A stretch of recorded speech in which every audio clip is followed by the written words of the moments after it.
What's up, my survivors? Is Delilah the survivor? I'm hoping your favorite survivor.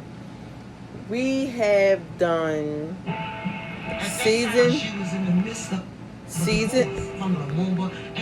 season 1, episode 3, Dear Mama, So Many Tears.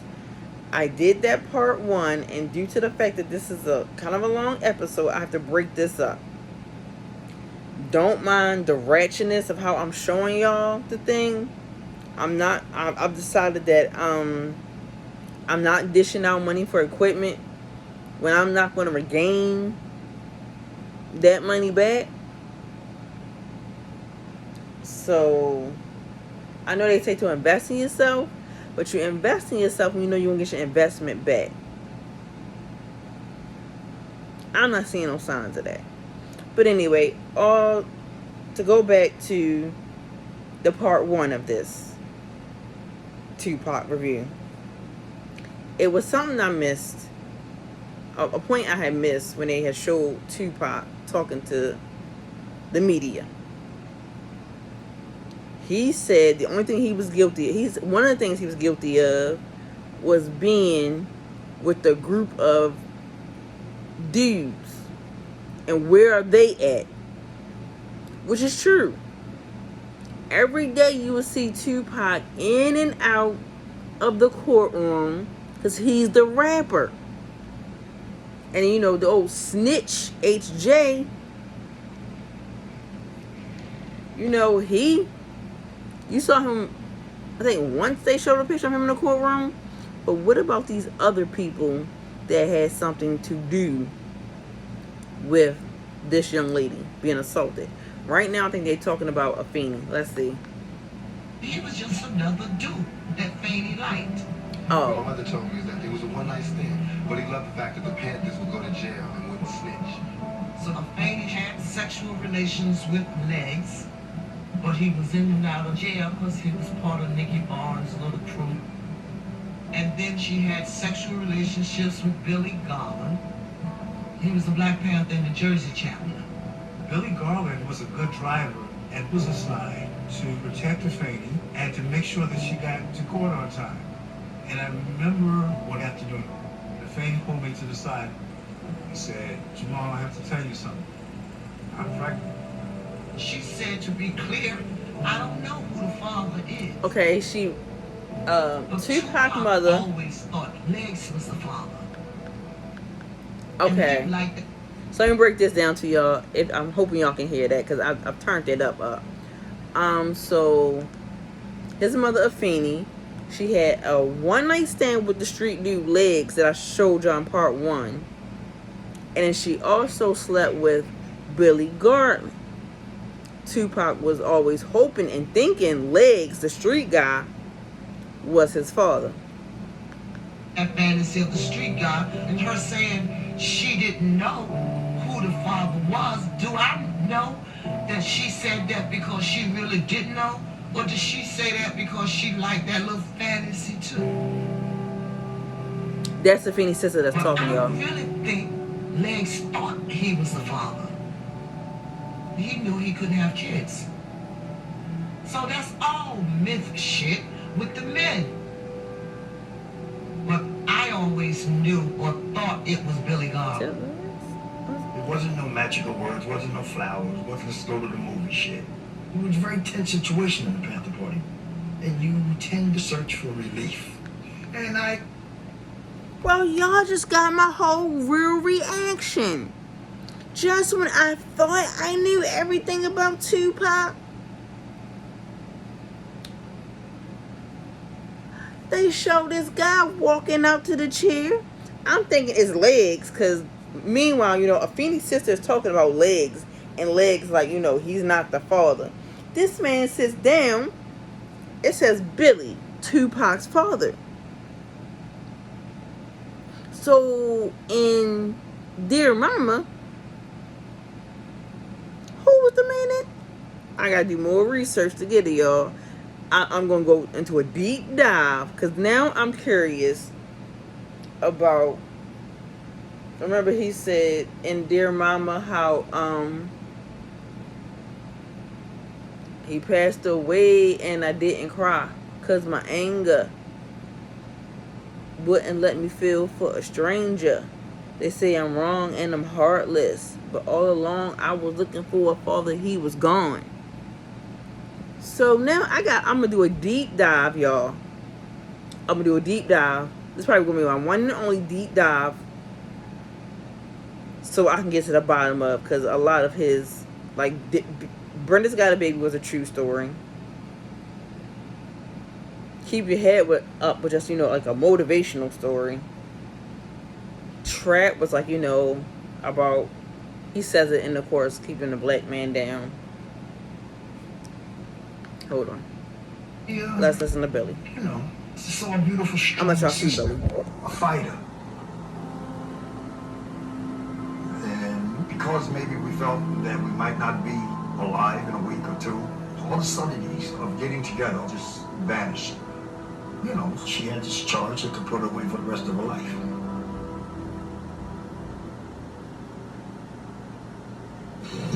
Members of the Black Panthers. Oh, darn it. I want y'all to see Billy. Charged with conspiring to bomb department stores, police stations, and other public buildings. Most of them have been held October 1970, y'all. since they were picked up almost a year and a half ago. During the time Vaney was on trial, she never held her head down. I wasn't afraid for her because she never was afraid for herself. So when I would go to court and see all these people in front of it, I'm gonna tell you how I felt. Energized. That's my sister. I'm gonna let y'all see the real movement, not the little fake movement we have today. The situation in court had become difficult because of the division between not just the Fannie and Lumumba, but the brothers who were still inside not speaking to any of the Panthers who were out on bail. The way the trial was set up, the DA is on one side and the defense were on the other. In front of the jury. They took the Panthers. Every time I try to show y'all something, they take them off. Every morning. Oh, hold on. Trial. When all the defendants come out and seeing my sister, I was awestruck again. She always came to court looking good. She had a yellow pad, a little outfit on, and you see her doing what the lawyers were doing. She would walk up to the stand with the witnesses and ask these questions. And that's how we found out that the trial was based primarily on the testimony of two Panthers who were part of an elite police unit called the Abortion, the Bureau of Special Services. And they would use spies to gather information. And the first name that's revealed is Gene Roberts, Malcolm X's bodyguard. When Malcolm was killed, Gene Roberts joined the Panther Party as a security lieutenant. And he brought guns to the Black Panther Party. And I didn't know that. folks. He was a regular Panther. He did everything we did. He sold the papers, but I never trusted the Gene. Turns out that Malcolm X drew his last breath from an undercover cop. That man that ran to give him mouth to mouth was a snitch. The second person that was revealed to be an undercover cop was Yewar Sudan. Another snitch. That man was slick, looked just like everybody else. Down boy with the revolution. My section leader, mentor, person that taught me how to use a bayonet, how to shoot a gun, was an undercover cop. When he came out as a witness, we was like, holy shit. Okay, we're gonna pause that part real quick because isn't it crazy? Both mother and son had snitches in their camp. And what's even like more heartbreaking is this man who was giving Malcolm X mouth to mouth was actually an undercover cop.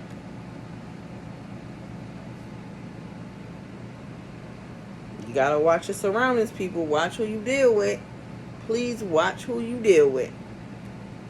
Okay, we're gonna play again. I don't think we realize the level of surveillance or that military drills, political education class. Hold on, y'all gotta see this. Police were being rumbled into this big case and that they had seen weapons, the overheard Panthers planning attacks.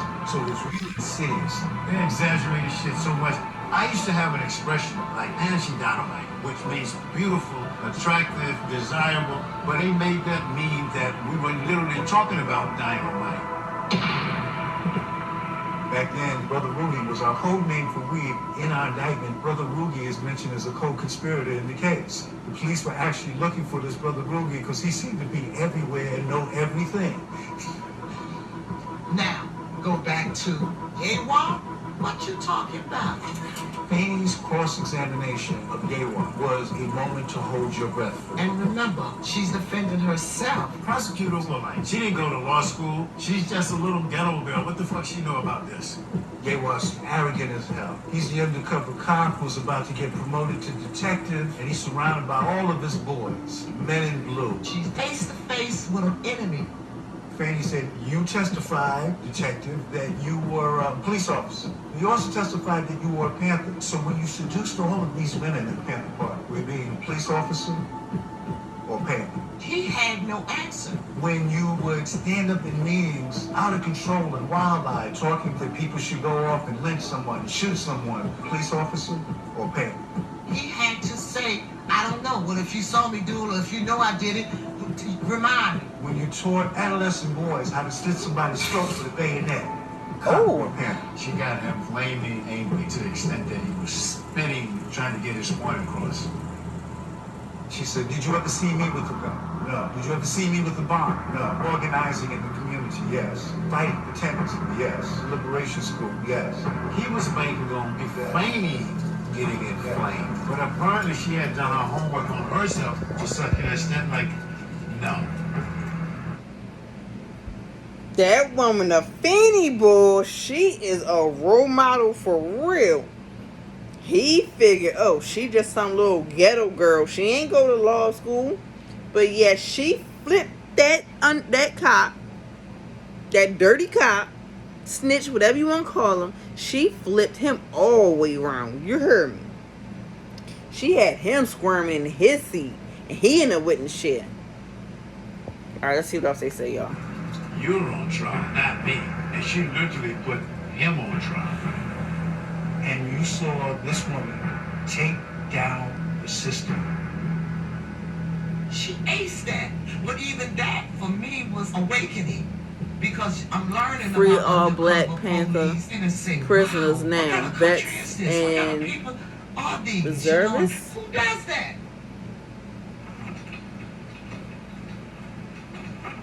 Now y'all see where Could not be Tupac still. get his passion from.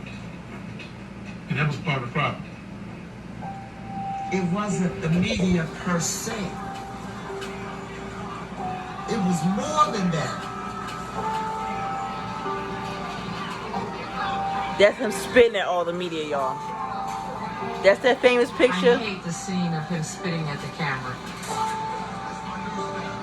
I could be wrong, but I think That's the that was stepbrother, done. Matulu, behind him. Of knowing what the possibilities were for him to be sent to jail. I'm not sure exactly what was going on, but most of my time as a manager was spent dealing with attorneys in courts.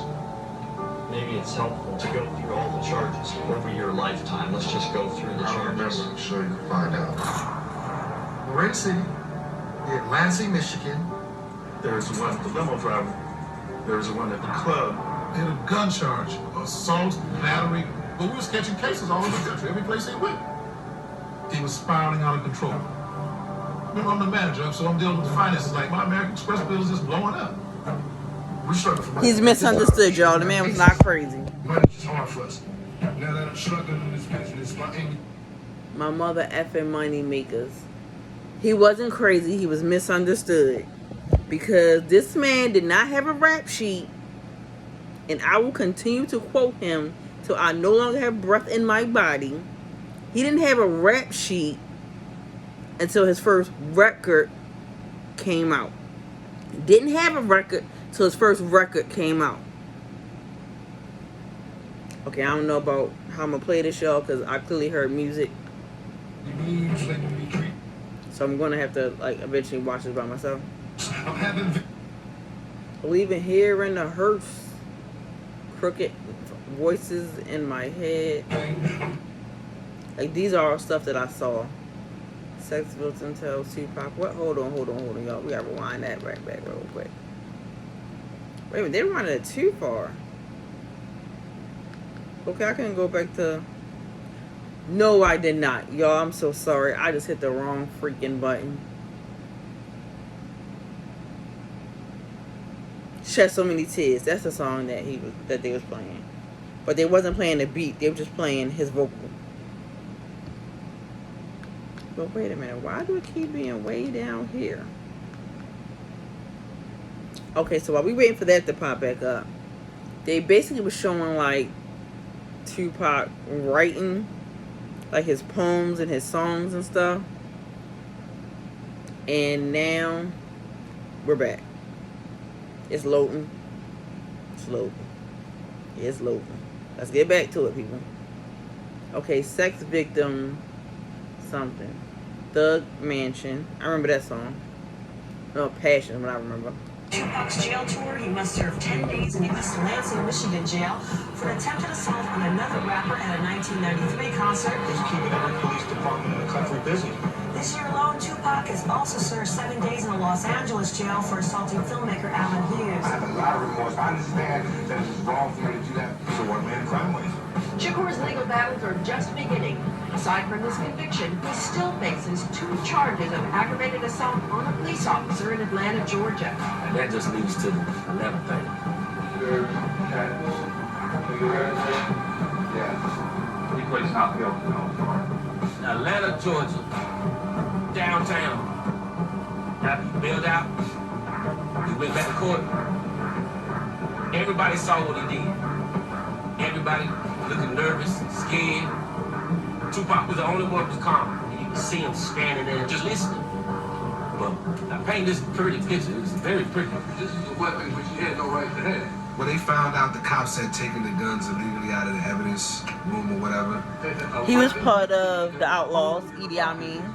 That something case right there. Pac was completely cleared in Atlanta because the cops had nothing. Yeah, it was an unlucky day for them. But New York was different. Hi, Tupac. Can you tell me how you're doing today?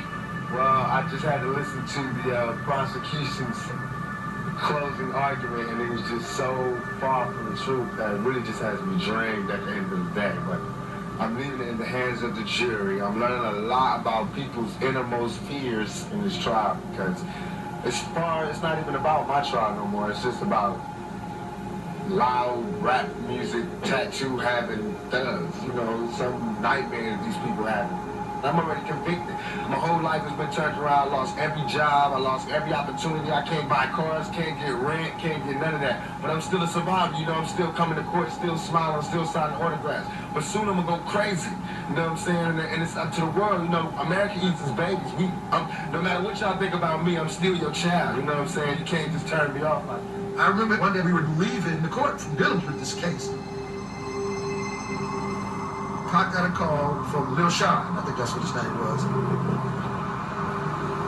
They were talking like $7,500 for Pac to just do a little special on one of his songs. And I thought it was stressed out. He's taking a lot of people, and then we got court cases. I only see that part. So Pac said, nothing. Y'all can just listen. I think this is when he go to the Quad Studios. November 30th, 1994. Yeah, I think this is when he goes to the same studio that Biggie and Puff is at. This was back when him and Puffy, him and Big was cool. He goes in the lobby. I'm sorry, our lobby. Like they knew he was coming. They draw down, tell him to get down on the floor.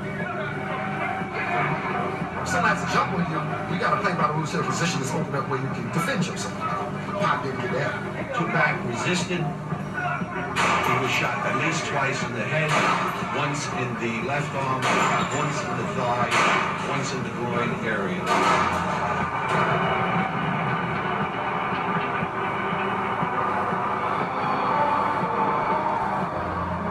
Now I'm going to pause this part real quick. We might have to have a 3-part to this. But while y'all want to say y'all favorite rappers today is Savages and Real, because they want to have ops and want to be powering at their ops. Tupac was a savage because some thug dudes drawn out on him, like laid down on the ground. You think Tupac was really going to just lay down? No. Not at all. And because he didn't lay down, unfortunately, he was shot 5 times. Now, like in the beginning of that part, they said how they didn't say who drawn out first. They made it seem like the guys who was in the studio waiting for Pac drew down on him first. I didn't hear the Funk Master Flex crybaby version of Tupac drew out on them first and shot himself. Because my whole thing is, I'm definitely gonna do a deep dive because I want to know, why would Tupac draw down on men that was in the lobby that he didn't know? I mean, I had thought about maybe he did because of the fact that he did get a groin shot, but why would he just, he was going there to do a feature on somebody's song, so I'm pretty sure he didn't feel the need to take a gun and have to draw down on somebody. Not to mention Big, Puffy, all of them was there upstairs. And he was cool with Biggie at this time. Because once upon a time, yes, him and Biggie was real cool. For you youngsters who didn't know that. This one, yes, let me pause it. The first thing Tupac Shakur did after being shot Wednesday morning was call out for his mother. We were shocked. Yeah, he's conscious. He can get fingers. He can get fingers. That's what he's got. He's just gotten shot. The rape allegation is there. And the detective that arrested Tupac at the hotel comes to the scene of the shooting and asks Tupac, how's her hanging? That was the beginning of the real paranoia. While Shakur is nursing his gunshot wounds, the jury is still deliberating in his sexual assault trial. And if he's convicted, Shakur faces 25 years in prison. Shakur's attorney hinted that the robbery and shooting may be related to the trial. We don't know what this was. We didn't know what to do and how to handle it. I'm trying to make sure everybody coming back trying to finish the job. Because there's a whole lot of people coming in to see him, and he's paranoid. He should think who's responsible for this. And I'm in New York, place where I'm from, and systematically going through the list like, where's my friends or who's my friends? You go through a lot of confusion laying up in the hospital. You wonder how the fuck did I get here? He said somebody set me up. Biggie numbers up Studio B. Why the fuck niggas ain't telling me this was gonna happen to me? What, y'all had something to do with it? Somebody gonna pay.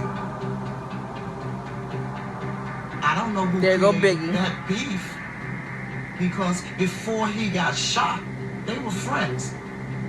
Pac didn't hate Biggie like that. They was friends while me and Pac was friends. And now that it's all out in the air, Biggie had nothing to do with Pac getting shot at the fucking studio. Nothing to do with it. Right. Now, we know he got shot multiple times, but I also understand Tupac may have shot himself once in the groin. I won't confirm or deny that. But I will say, with the Glock doesn't have a safety. You have to keep your finger off the trigger. You have to put your finger outside the trigger guard. I got my answer, folks. So with that guy saying that he wouldn't confirm, that's just like the dudes that do interviews with Trap Lore. They's like, well, Ron was never convicted of a murder, so they can't say I wasn't ever with him, so I can't confirm. I can't say whether he did or didn't have those bodies he said he had. That's just like what that guy said. This guy's saying that he cannot confirm or deny.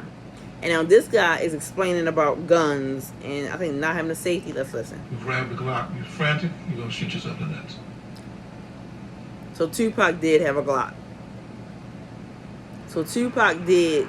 When Tupac was shot in New York, it was a Sunday, and I got off the plane and went to Bellevue, and the whole time I'm thinking, what's this Oh, gonna it's be Jasmine like? guy. It's not like a lot of my friends get shot. You know what I mean? And when I got there, the security guard was like, he's not here. He left last night. Rock star Tupac Shakur checked out of the New York hospital just hours after remember that. undergoing surgery for multiple gunshot wounds. Well, doctors at Bellevue said that by leaving there in his condition, he risked his health, possibly losing a testicle. He called me the night before. Said, I'm checking myself out of the hospital. I said, why? I said, are you ready to leave? Are you okay? No, I was asleep. And I woke up and I thought I had died and I was looking at myself as a grown-up. His father showed up to see him. I never knew where Pac was for about 15 years. And then I heard he got shot in New York. I knew where he was. I get in my car, drive over, walk up to the security guard. I'm hoping they actually show him as he looked like today. Relationship, I said, I'm his father. He said, I heard his father's dead.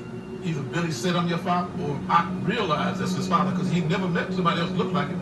Trust nobody. Tupac was pissed off. Trust nobody. Venom towards his mother. The day your father show up is the day that you are in this vulnerable position.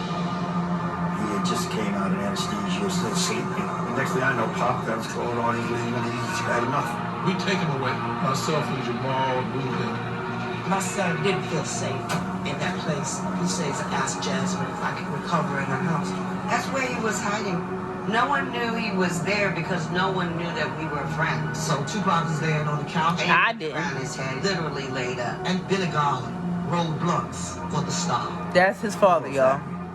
That I had reconnected with my son. Billy Garland was trying to re-enter his life as his father. Well, I said to him that I'm here now for you. Telling Tupac explanations for why he wasn't We there. were still friends, but we weren't together.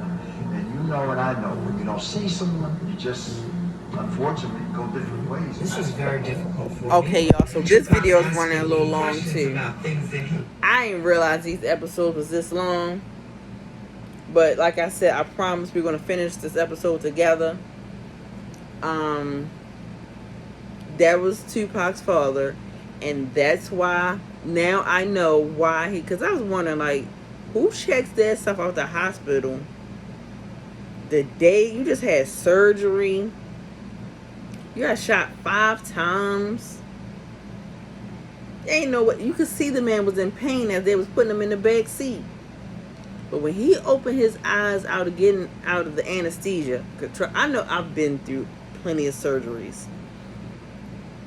When you wake up, this man thought he was deceased, but he's looking at somebody that looks like him. So he's looking like, he think he gone because he's looking at an older version of himself.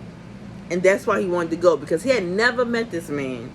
And here it is, this man is now in his face. The part that they didn't elaborate on, because the one guy did say that he, when he went to the hospital, said, I'm his father. And they was like, well, we thought his father was gone. So it still need to be a deep dive about, you know, exactly why did Tupac feel like his father was gone. The man that he did not cry over. Because him and his sister, in the song he said him and my sister, he did mention that they had 2 different fathers. So it's still a question that I need to look into, because now I want to know, why did this man say his father that he didn't cry over in this song was deceased? And like, as y'all can see, he never he didn't come out and say. He just felt like they had something to do with it because they were there. Not yet had he blamed them. But Tupac had a Glock on him. And maybe it was kind of weird that these guys was hanging out in the lobby where his friends were upstairs. Maybe that's why he drew out. There's no safety on it, so it fired off. And they felt the need to continue. So, funky old hag Flex, you're happy now? Are you happy? You happy? A secret that could have been kept, like you could have kept to yourself Man been dead since 1997, 6. He died literally a few months after his 25th birthday. He didn't think he was going. He always said he wasn't going to make it to see the age 25. He literally a few months at, well, his birthday is in June 16th. Tupac passed away in September 13th. It was a Friday the 13th, I believe. You couldn't have took that to your grave. I mean, how much more time you got left? Who wakes up? I don't wake up in a frenzy and go on. That's why this internet stuff is vicious. But I'll catch y'all on round 3. I'm not doing that right now, no. Just like water in the sun. I'm out of here, coach.